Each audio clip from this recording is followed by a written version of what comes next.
It's Robin, R Silent Crafts, and welcome to my studio. This is the WiP It Wednesday video where I show you the crafty goodness that I've been up to this week. This is a little flower table topper that I worked on with my patrons. It really turned out cute. I don't normally put these little cornerstones. The designer called them sashing squares. I liked that idea because I always get confused. There's different words for everything. So I like the idea of calling it a sashing square. That's a tough one. So I wanted to bring in some of my brighter colors for the bright flowers. This could be a table topper. It's going to end up around 26 inches square, so it could be a mini quilt. But I had a lot of fun choosing fabrics that were bright and colorful, but still had a little bit of movement to it. The pink one up here, I love the way it's kind of an illusion thing and how you look at it and the way it changes. And I got really lucky because I wasn't paying attention, but I like the way it radiates out like that.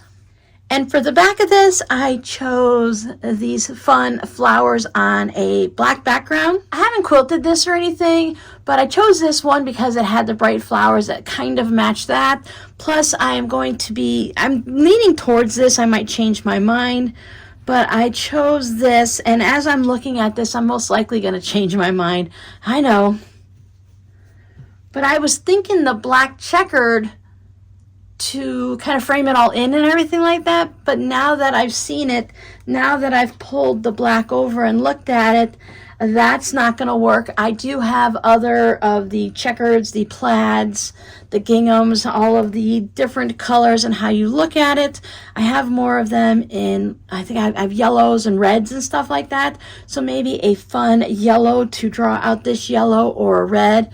So I pretty well, as usual, when I'm talking to you guys, I've changed my mind. I'm still fine with the colorful flowers on the black background on the back. I think that works really well for this. Plus, you know, it's flowers, right? So I need to go ahead and get this quilted. I ran out of time this week for quilting because I just had to get the videos done and work on some other things.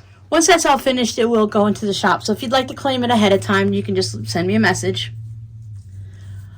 Our shoelaces from Friday's tutorial. Thank you guys for watching the video. It seemed like it was something that was fun to think about. Whenever I look at the colorful shoelaces like this, I always picture the cheerleaders that would have their high ponytails and then they would tie in some cheerleading type shoelaces to the back and they would always be bouncing on their back and stuff like that. I always think about that. It's just one of those things that stick in my head. Now I did take these out of my shoes. I need to put them back in, but I think I'm going to take them over to the sewing machine and stitch them a little bit just to secure the ends. I still need to trim the extra length off of those. Now most of you know that I am selling my house. It is actually under contract now. And it looks like the closing date is going to be in the first couple weeks of June. So now it's time to really dig in and get serious on all of the packing. I don't remember exactly when I packed. It was either Wednesday, Thursday, and Saturday or Thursday and Saturday. But either way, I knew I was taking Sunday off for Mother's Day. So I hope everyone had a nice weekend and those that were celebrating Mother's Day that you enjoyed it. My kids were all working. I stayed home and I just played with the fabric. It felt so relaxing. All of that mess that was in my brain, I realized at the end of the day that I felt lighter and I felt clearer because I'd spent time actually sewing and not doing other things. The thing that helps me relax and reduces my stress, well, it actually worked, of course, because I hadn't done it in a while except for making videos. So I sat down and I played a little bit. Now this is the Zippy clutch from Amy Lynn Designs. You can find it on Etsy. I actually purchased this pattern plus some variations of it. This is the standard Zippy. There is a mini Zippy that's more like a take-along wallet change purse type thing. And then the extra bit that you can purchase is credit card slots to go in it. Now this is the first time I made this one. And with the Zippy clutch, it's actually curved right here, so it looks really nice. But I'm not sure if I'm going to curve them all the time or not. I'll have to try sewing one with the curves to see how it is. This is a bag maker's pattern. And when I say that, it means that it has pattern pieces. It doesn't come with what I would call a quilter's bag making pattern. And for that, you would receive the measurements. Like when I tell you we're making a zipper pouch and I want you to go ahead and I want you to cut it at, for a coin pouch, maybe 6 1/4 wide and 4 1/2 tall. Well, for this version, when you get it from a bag maker's pattern, they give you a printout and there's a rectangle. It measures 6 1/4 by 4 1/2, but none of the measurements are on it. You just print it out. So I was having a hard time wrapping my brain around this until I actually sat down and made it. And then I was like, duh, it's a zipper pouch, Robin. So it has the main zipper pouch here. Now I was going to keep this one, but I think I'm going to put it in the shop. I have a little bit more of the sloth fabric to make something for myself. This one is a little bit larger than what I need. But that being said, I could easily fill this up and still take it because I have attached the removable handle strap, so you can use it there, or you can actually put it up here on the zipper if you want. I never really like them on the zipper. I like it separate and then the zipper here. So I have the zipper pull, and this has a pocket here in the front. I put a tree of life because I love the tree of life, and I was thinking that this was going to be for me. So I'll probably leave that there, but I could change it out for a tassel, but I think it's fine. So in here you have another pocket that goes the full length this way, and it goes up into this area. Now I have a large iPhone. I have an iPhone 14 Pro Max. It's really big. It's got a case on it and all that. It fits in this space no problem with room to spare because your pocket goes from here all the way up to this area too. So you got from the top of the sloth all the way to the bottom of the sloth. So you've got plenty of room in there.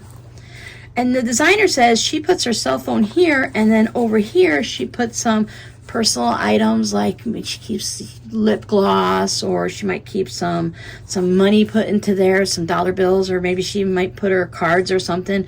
She says she keeps the feminine products and things like that in there. But if you put your cell phone in here and you zip it up, you would have to have something to keep it from stopping, because otherwise when you go like this, it's all gonna mix up all crazy like. So I'm gonna make some adjustments to this design and change a couple things off. There is a variation where you can do a diagonal one, so then you would just have the pouch and you wouldn't have to worry about too much extra space here. I like that version, but I just like how cute this is. And yes, I did put the sloths on the back. This pouch was designed for leather and cork and vinyl and all of that stuff. Most people, that's what they do when they make bags nowadays. I just love the fun cottons and stuff. And yes, they're really great vinyls and stuff that you can buy. But then you're talking, can your sewing machine sew through it? Then you need to have special tools, a special sewing machine. You have to have rivets and all of that. And then it has to be dry cleaned. Well, this guy right here, take the handle off, leave it on, hand wash it. It can go in the washer and dryer. I don't know about the zipper pulls and stuff. You might want to remove those, but it can easily be hand washed as is. Now, of course, you can take the vinyl and the leather and all that and wipe it down, and cork and suede and everything like that. And I think those bags are great. But you're also going to pay a premium price for that, to buy the materials, to source the materials, and to sell the item. Again, I'm a quilter from the earlier stages. I actually started making bags, and then I went into children's clothing, and then I went into quilts, and now I'm back into just smaller items like bags and wall hangings and such. But I had a really good time doing this. This actually took me 2.5 hours, I think, from start to finish, cutting out the pieces. And again, it's because you get all these pieces and you have to tape them together, and that's fine. You do that normally for a lot of projects, but there was no extra measurements. So I was curious, did I get the measurements right? Like, some of them were actually 1/8 of an inch larger than other pieces and stuff, the way it printed out on my printer. Even though that little square was 1 inch on all of my papers, one of them printed out at, let's say, 10 1/8 versus 10 inches. So there was a little bit of a fudge factor, and I just went with my best knowledge. So now that I've made one, I pulled a bunch of fabrics so I can make so much more. I don't know, I've got about 8 or 10 of them pulled here. So what I was thinking is I would make these, and then I would make a mini one, and you would have the option of buying one or both of them, so you can have a matching set of a little mini to put inside. I don't know all of the finished measurements because the mini hasn't been made yet. But this one here measures about 6.5 by 10.25. Plenty of room to do a lot in it. And like I said, I have to put credit card slots in the next one. I just wanted to know where all these pieces go so that I could cut them out. Because of this extra area here with the double lining, because everything is lined nicely, there's no raw edges anywhere. So I needed to see where everything goes so that when I cut my pieces out, I'll know. And like this one, I only used interfacing on here, which is perfectly fine. But I feel better for me, and maybe for you guys too, is adding the fusible fleece. Because the directions are for cork and vinyl, they don't add extra to theirs. The interfacing is enough to keep everything behaving for them, but I like a little bit more to it. Like, you could easily quilt this, but I like the fusible fleece on the back and the front, so I will add fusible fleece to all of these sections just to give it that little bit extra. But these guys are so cute. This is that Dollar Tree fat quarters. I purchased a couple of them, so I'm coming down to the last little bits, and I want to make sure I have something for myself out of at least one of the pieces, which is why I'm thinking just the mini would be great to grab and go if you want to just put it in your pocket when you go to the store or something. So it sounds like I've been doing a lot of packing, and I feel like I haven't gotten enough done. And some of you may be wondering, like, Robin, how much do you have to pack? And it's not just the packing, is I'm trying to take, when I had the extra time now prior to you have to move, I wanted to make sure that when I pack things that I'm going to be able to quickly unpack them when we get to the kids' house and when I get to Arizona. So I've been like labeling my bookshelves. Like when I walk into the fabric room, there's a bookshelf straight across with my little white ones like you see in the videos here. And I labeled that bookshelf A. I know, because I've been using this system now for a while, I know everything that was on that bookshelf. Mostly miscellaneous and polka dot fabrics, but I know what was there. So when I put it into a cardboard box, I labeled it bookshelf A. I might put like shelf B, or I might actually write on it like polka dot fabrics or something, so that I'll know exactly what was there. And when I go to unpack, I can take that box and set it there. Take the next box and set it there. The rest of the house is in good shape. I have an inspection coming tomorrow, which is Tuesday afternoon, yesterday for you guys. And they're just going to come and do a walkthrough and check what they need to work on and get everything ready so they have their like carpenters and everything and the roofing guys all lined up. So once it's closed, they can just jump right on it. Because, it's money. Time is money to them, and they don't want to be paying for whatever on a property when, they can't sell it. So that's what they're going to do tomorrow. As far as I know, who knows? So after they're gone, then I'm just going to go crazy and I'm going to pack everything up. I have my house set up now so that I have like plates and glasses that I'm not taking with me. So I will pack everything that I'm taking, and I will just use those items while, I'm going through that process. And you guys don't have anything fun to look at while I'm rambling. I'm sorry, I've been out running errands today, so I have like crazy face and hair everywhere. But part of that conversation is I've been going through the fabric room. And in the fabric room, there are fabric containers, those fabric baskets that you could put on a bookshelf. They have been full for like 5 years of random stuff. So I've been sorting through it and putting things into piles. This is going to be scrap fabric that I'm going to bundle up in the Etsy shop. This is, why did you even save this? Go ahead and toss it. And this is blah, blah, blah. And in that, I found these blocks that I was working on. This one, I believe, is, I can't think of the name of the book with a whole bunch of different blocks in it. It was something that Pat Sloan and a whole bunch of other quilters were doing. And it was like 2 or 3 volumes of the book or even more. This was from, I think, the first volume. So you learn how to piece a 4-patch, you put the stitch and flips, and then you learn how to hand applique the heart down, which were things I already knew. So sampler, was that it? Maybe. But anyway, so that one was there. And I think this is the same thing. So these are fun things because I know this is mine and that's mine because I recognize the fabrics. I think this is part of the Sew Sampler also, but this one here is just got these cute little fabrics with the aqua background. And these were butterflies that you hand stitched around and you put the little antennas on. So you could see the embroidery floss. But I was thinking that if I adjust this pouch a little bit, that it could be really cute in something like this to fill in that little space. Obviously, a 6.5 inch block is bigger than that since the pouch finishes at 6.5, but I can play with it a little bit to be able to use these blocks. I think they would make really cute pouches. Or if I change my mind, I can always incorporate them into something a little bit bigger, more of a bag, a tote bag, or a full-size tote bag. But these are just too cute to just let them disappear.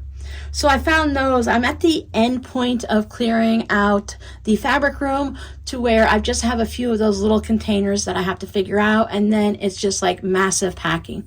I've packed fabric that is certain ones that I know that I'm using for the twining loom that is just specific to that, so they're in their own boxes. And then I filled up a box, and then I realized, okay, Robin, you forgot how heavy fabric is, so I had to unfill half of it and put it in a separate box and then just put random thing. Like over the years, I've been given a lot of the polyester batting. It's not a 50-50, it's just pure on polyester. And I thought I would use it for something simple like fabric postcards or something. There's probably enough for 2 twin size quilts, and it's just too much to throw away. And I could donate it, of course, but I thought for the different little projects that I do, it could work for something. So I put that into a box because it takes up space and fills it in and keeps everything cushiony soft. And then I found some other fun things in those boxes. So I thought, well, these are perfect for fabric postcards. So on Sunday, I also worked on fabric postcards. I probably should have done the pouch first, but I did all the fun postcards first. And that actually worked out good because, as I said, it helped me to relax a little bit. Now this one, I'm really not sure what I was thinking, but I didn't have enough of the aqua fabric, so I threw the hearts in, and if you look at it, it's upside down, but fabric postcard, does it really matter that much? Not that much. So most of these are just little bits. Like these had been cut, and there's interfacing on it for like zipper pouches, and I've just never finished them and turned them into like coin pouches or anything. And for whatever this is, whatever I use, it's really good. It looks like it's 100% cotton interfacing, and it's fusible. And it's been on here for over 5 years, and it hasn't come apart at all. A lot of the fusible interfacing I use has that problem. So I need to find more of whatever this is, because I like the way it makes the fabric not stiff. It gives it firmness without any issues. So then I just added a little extra piece to bring it up to size. I found this piece of border. I think it goes this way. It had this border and it had this white fabric with a piece coming off that way. So I went ahead and just cut one for a fabric postcard. And then I just kind of did this and this. And now I know that I don't really care for the green over here. It would have been nice to have more of the white, but I'm using what I have. This was a block that I did with you guys or with the patrons or something, where you put the 3 squares and then it had the corners. So this was kind of like this, and it had the corners like the square and square type thing. So I just cut everything down. I did a little stitch and flip on the corners there to bring it to the large enough size. All of these need to be quilted. At one point, I picked up these drinking bottles, water bottles from the Dollar Tree, like an adult sippy cup type thing. These must have been 10 years or more ago, and it had that insert where you can remove the paper and put in your kids' drawings. Well, I put in some fabric, and my little brother Disney sewing machine could do a little bit of embroidery. So I put hot lips on the lips, and I had that in there. So I just pulled it out, and it was shaped like a coffee cup sleeve where it kind of goes, so it goes around the bottle and stuff. And remember, it's on the inside like this so you could see it. So I went ahead and I donated all of the bottles and let someone else do something with that, the drinking cups. And I just put this in and added the black border. Again, needs to be quilted. This one was also in there. There was another one in there and it said Mom on it, and I thought maybe if I'd have done something before Mother's Day it would have been good. So I just went ahead and I saved all of the fabric around it and I tossed the little Mom embroidery. So lobster fabric, this again was on the inside of those cups, so it has that nice interfacing. I don't know. Now this is actually from the baby bumper inside a crib. You know, those pads that you used to put around that they now say are dangerous. This had this white checkered plaid material all around it and on the back. So I just trimmed it off of the back. I don't know if you can kind of see it was right there. And then I just added it onto here. So these are all embroideries. I couldn't turn this into an actual pouch or anything like that because I thought these would be really cute in that zipper pouch, because some of them have the thread is fraying a little bit, so it'll be fine for a fabric postcard that's not going to get used and touched and washed. But for the zipper pouch, I didn't want to take any chances. So this way I can quilt it and hold down. See that little thread right there? So I can just hold that down. So I have several of these. And I'll talk to you a little bit about the next place. So when I'm at the kids' house, I went over and one of the things I was doing on Friday, and I was running errands and stuff. So this is what the room looks like. So it has these two doors. So this door opens into this wall and this door opens into this wall. You see how it has this weird angle and this weird angle. Now this wall is 39 inches. My bookcases are 25 inches wide and 29 inches wide. So I thought I could possibly put a bookcase there. And then it is overall, if you just kind of average everything out, it's 8 feet and 3/4, so 8.75 feet and 8.5 feet on average, not counting like this section. So if we just kind of give an estimate and round it down to like here a little bit. So it looks like there might be enough room. The room I'm in now that you guys see me for WiP It Wednesday is 10 by 10. So it's going to be a little bit smaller than this, plus I have to put my bed in there. But my bed's only going to be a twin size bed, so I'll have storage underneath the bed. I have this space over here where I think I can go ahead and put like my shipping station.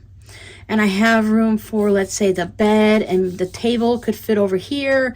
And then I still have room for some bookcases, so I'll be able to put the quilting rulers and stuff, and I'll be able to have spaces for my fabric and things. And there's also the table. I only use half of the table deep, like to here with my feet, and then the rest is open. So I could always put those 3-wheeled plastic carts underneath there if I needed to or something. So that's what I just thought I'd give you a little idea of what that room looks like. So this goes to their kitchen, this goes to the living room, Justin's bedroom, Robbie's bedroom, and there's a Jack and Jill bathroom. So their bedrooms have this whole space all the way back, and the bathroom is just this wall. So I think they did this as an angle, so when you're coming out of here, you don't hit a hard wall and like run into the corner of a wall, so they give you a nice little angle or something.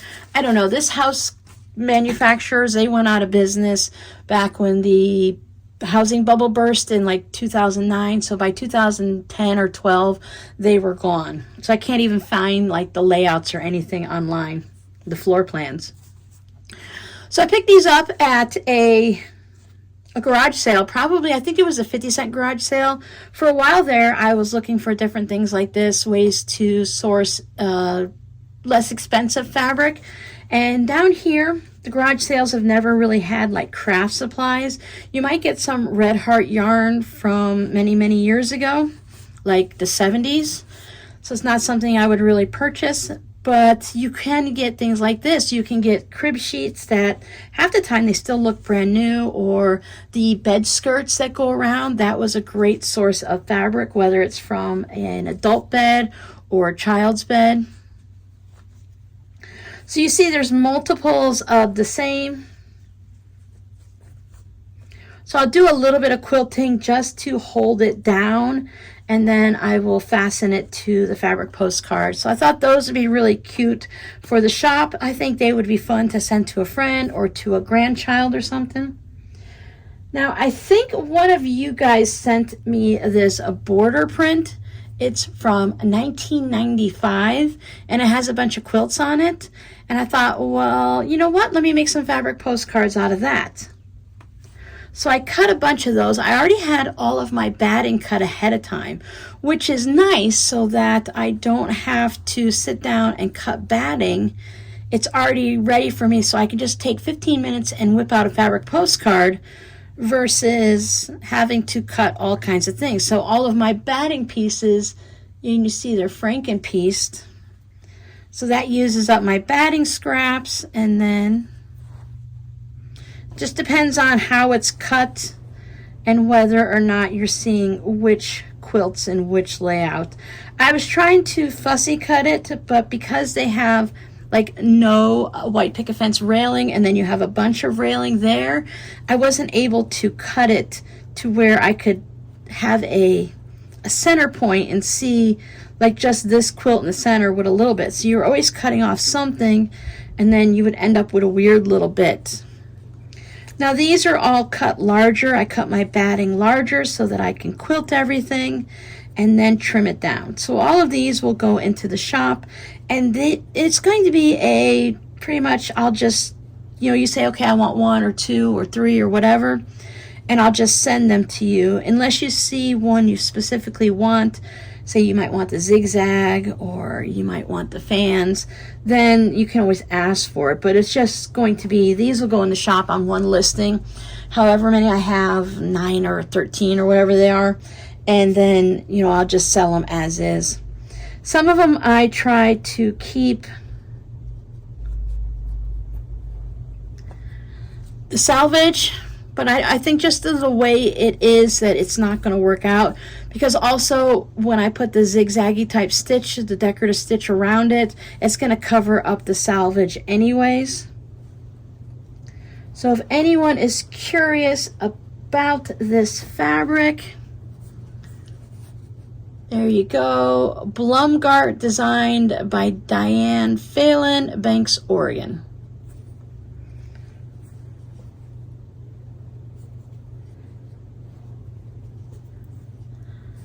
And there is the part before it, 1995, and Erlanger, Blumgart.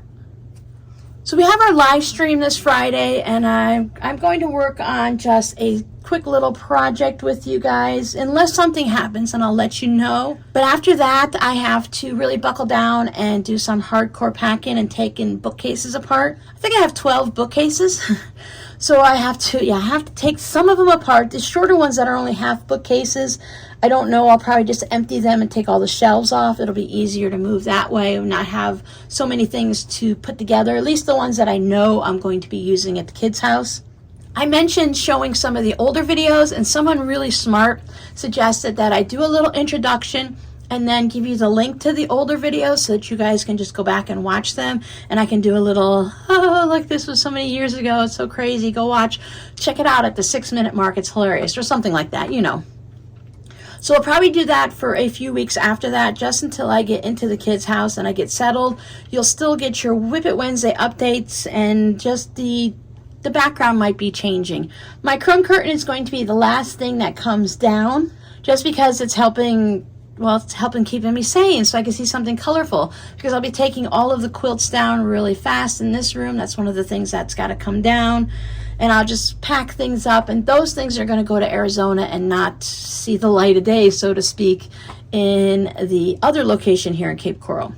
So if anyone has thought about sending me something, please just email me first so that I can either give you my kid's address or let you know that, hey, we're putting a halt on mailing right now, hold on.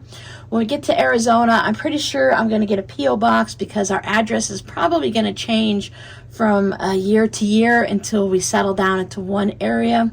I just have this feeling it'd be easier just to have a P.O. box. Plus, that'll keep some of you guys from showing up at my doorstep. I didn't actually realize and put two and two together with how many of you live over in that area. So thank you guys so much for watching, especially on the live streams when you have that 2 to 3 hour difference, which is something we'll have to get used to in Arizona because they don't have daylight savings time. But that's enough rambling for now. We're just going to take this day by day. You'll hear me and see me in some way on Wednesdays and Fridays. I'll speak to my patrons about what's going to be happening over there. But we're going to try to keep this momentum going, keep the status quo, keep it as is until I just can't do it no more. If you've seen fabric and you know I have certain fabric and you would like one of these Zippy clutches in that fabric, please take a screenshot so that I know exactly what fabric you guys are talking about. Sometimes people will ask for something, a zipper pouch, and they'll want it in a certain flower fabric or something, or a polka dot fabric, and I'm not really sure exactly which one you're talking about. So if you know the fabric you like, you've seen it, it's either in my Etsy shop, you can message me on Etsy based on the listing. So if I list this and you're like, Robin, do you have any more purple sloth? Well, first of all, I know purple sloth, but you know what I mean. If you saw this and you wanted a specific aqua or you wanted something, you can always message the seller right on that listing and say, hey, do you have more of this fabric? I would like something such and such in that fabric. One last thing, the curtain. I got a little nervous there. You guys got me a little worried for a second when everyone's like, no, Robin, you can't cut it up. You can't cut it up. But I've always intended, even if I never sold the house, that curtain was actually coming down. I didn't know what I was going to do with it at the time. I just knew I wanted to take it down. I want to make a Halloween one. I want to make a Christmas curtain. And I want to make a new crumb curtain. Because these fabrics they're over 10 years old. They're from like early 2005 and stuff.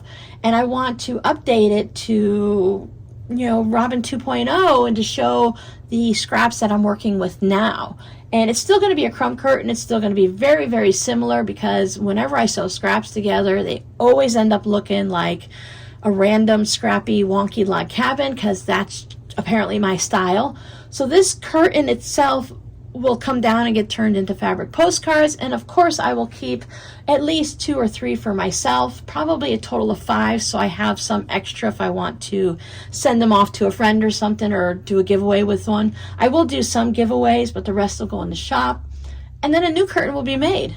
Even though this room has no curtains, once we get to Arizona, I'm supposed to have the master bedroom, so I'm thinking I want to make curtains for there, and I also want to make a shower curtain so that the outer fabric curtain is like a summer quilt where you have the patchwork and then you just put a fabric backing on it and stuff like that so you don't put any batting. So I definitely want to do that. If there's a shower that can have a shower curtain, it might have glass doors for all I know, but can you still hang a shower curtain with glass doors? You should be able to put a pressure rod up there and just let the curtain hang. Like, here's the opening and here's the glass doors. You should still be able to have a decorative curtain if you want, right? Like when you have big windows and you put the curtains here and you never close them, but they're there as decorative. All right, ramble mode activated. So thank you guys so much for hanging out with me. I look forward to some more of these as soon as I have a moment to sit down. I am going to separate my fabrics that I work with all the time and take them and have them accessible and my scraps at the kids' house, but everything else is going to get stored in the garage. So I will see you guys on Friday for the live stream at 3 p.m. Eastern, unless something changes, and I'll definitely let you guys know. Bye.